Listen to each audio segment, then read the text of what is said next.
This portion of the show is incredibly important to me.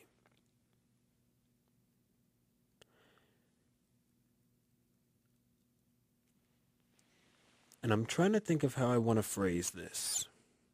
So just give me a moment. My favorite aspect about God is his love. You hear it in church, we thank God for his blessings.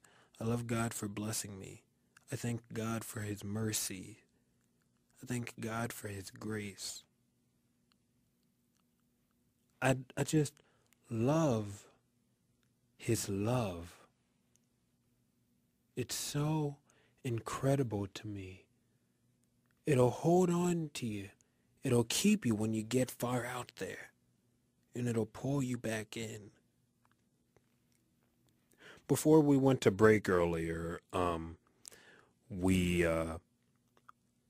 talked about an everlasting love where no matter what you do, no matter what you say, no matter what you think, what you feel, a person will always be able to say, I love you, no matter what. There's one person I know who I can get that love from, who will always give me his love. He is the only one who is perfect.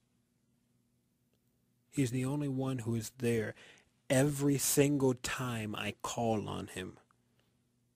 He's the only one who will never let me down, who will never judge me or criticize me or hate me for what I do. And his name is Jesus. It's important to me that I put this segment, that I put that part in the show, because it really is emotional for me. And I thank Jesus for his love every day, because I know that I wouldn't be anywhere about it.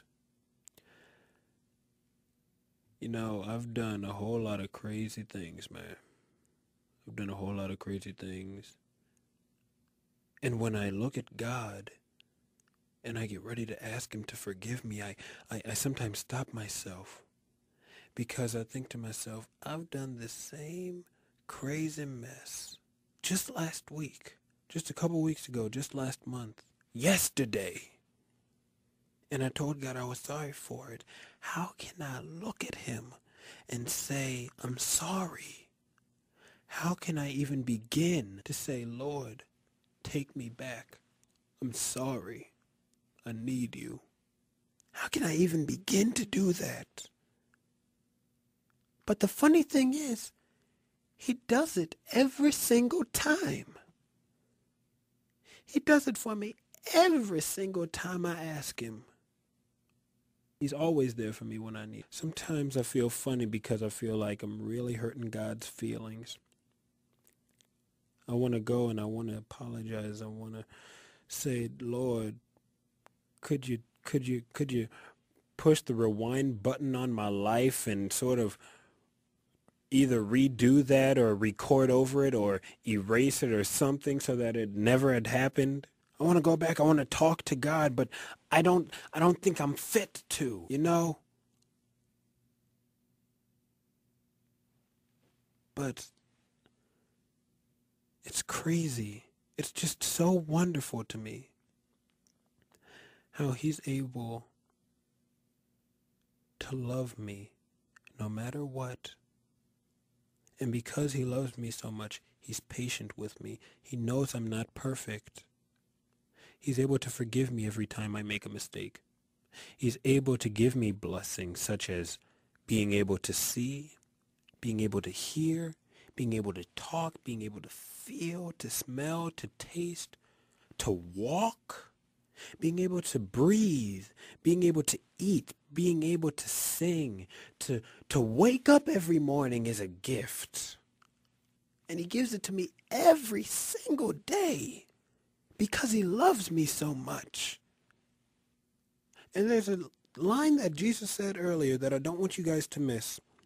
He said, I've given you my life.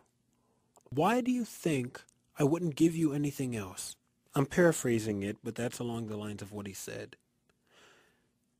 Now, I don't want to preach at you all, and I don't want you all to think that I'm trying to scarf anything down your throat. This show is more about, let me lay my cards on the table, and what you take from it, what you want to get from it, fine. If you want to take everything, praise God. If you don't, well, that's you. We're not going to judge you. But just hear what I'm saying for a second. Just hear what I'm saying. Jesus, it makes sense, doesn't it? Jesus gave us his life, and he did it in the most cruelest, in the most violent, and in the most awful way. I mean, you're talking about guys beating him in the head with a stick, beating his head in, putting thorns on his head, making him bleed, whipping him, putting lashes on his back. And then they didn't tie him to a cross. They nailed him to it in his hands and in his feet. If he's willing to go through all of that just for us, just for a cat like me who isn't worth a dime, he did it just for me. He did it just for you. If he's willing to do that for all of us, what wouldn't he give us? Just think about it. Just think about it. Now, whether you agree with all of that or not, that's, like I said, that's you. But if you look at it as of what I'm trying to say, wouldn't this world be a much better place if we had that kind of love? Wouldn't the world be a better place if we were able to look at someone and say, I don't care who you are, and I don't care what you are, I'm still going to love you? One thing I love about Jesus, and I can't understand it, is that he hates sin, but he loves sinners. See, I'm a sinner. He hates what I did, but he loves me. You know, I've lied before. He hates lying, but he loves me, a liar. I just want to say that I'm trying to get out of that habit, so don't write no funky little stories. I'm getting out of it. I am. I'm doing much better than I used to. Just wanted to say that. Anyway. But it's true, though. It's true. He hates lying, yet he loves a liar. He hates adultery, yet he loves those who commit it. He hates killings, yet he loves a murderer. He hates thievery, yet he loves a thief, a robber. How can he do that? How can he do that? How can he love us? Well, like we said earlier, his love isn't designed for us to understand. But maybe if we had some of that love with everyone, like in the Good Samaritan script earlier, the jazz singer didn't even know the guy who was lying on the road. She didn't even know Brian, and yet she still decided to help him. She still decided to reach out her hand and take him, not only take him to the hospital, but also pay his bills. That's love. She said, no, man, don't worry about it. I got it. You just focus on getting well. That's love. Can you imagine what a better place this world would be if we loved each other? Can you imagine how much better, think about all of the calamities that we have in the world. I want you all to hear what I'm saying. Think of all the calamities that we have and that have already happened. 9/11, slavery when it was legal in the US of A, the Holocaust. Now, imagine what would happen if the people who were dominating hate in all of those situations had love in their hearts. Think about it. Would Adolf Hitler really have done what he did if he had love in his heart? Would slaveholders really be able to look at another person in the eye and whip them if they had the love of God in their hearts?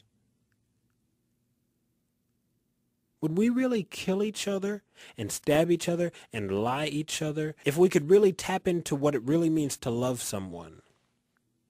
Just think about that. Think about what a better place it will be for you and for the future of the world if we loved each other. No more fights. No more broken hearts. No more judgment. No more killings. No more stabbings, no more robberies, no more worrying, no more being afraid. We just love each other. You know, there's a verse in the Bible, my favorite verse in the Bible says, "And we have known and believed the love that God has for us. God is love, and he who abides in love abides in God, and God in him." When I read that verse, it took me back. It made me realize that everything that Jesus did, everything that he does, and everything that he will do, he does it out of love. He does it out of love. He died for us because he loved us. He let us live to see another day because he loved us. He keeps giving us blessing after blessings because he loves us. Even when we're going through a storm, remember, things never get better until they get dark. Things always have to get dark before they get better. So even in the midst of the storm, he loves us because he has a greater plan for us. Because he loves us. If we had some of that love, I know this world will be a better place. If we love someone despite their differences, and yet I can still love an atheist. I'm black, yet I can still love another white person. I'm a male, yet I can love a female. I'm young, but I can love an older person. I'm heterosexual, but I can still love a homosexual. I'm skinny, but I can still love an overweight person. I'm American, yet I can still love a Saudi Arabian. You know, we just need to get in the habit of loving each other more, man. We just gotta do it. We've just got to love. So what happens if we continue to hate each other? Well, you'll hear that next week.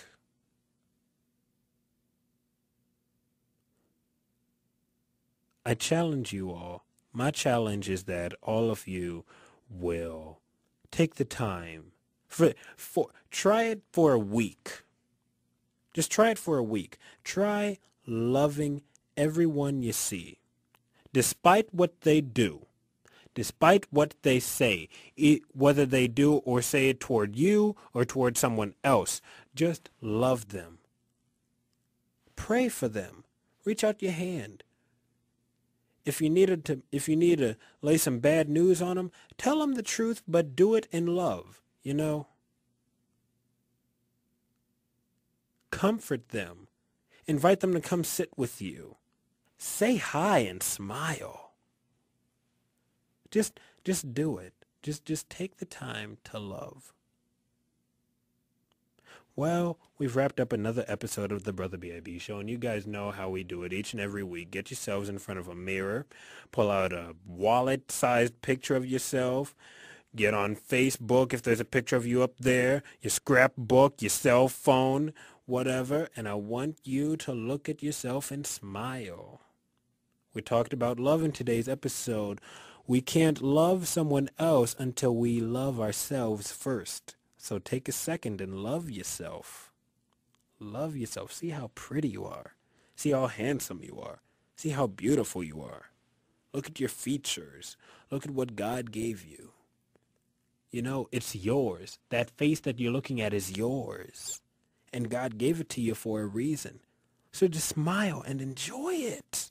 Enjoy it. Don't let anyone tell you not to love yourself. Don't let anyone talk you out of loving yourself. You're beautiful. You're gorgeous. You're talented. And you're fabulous.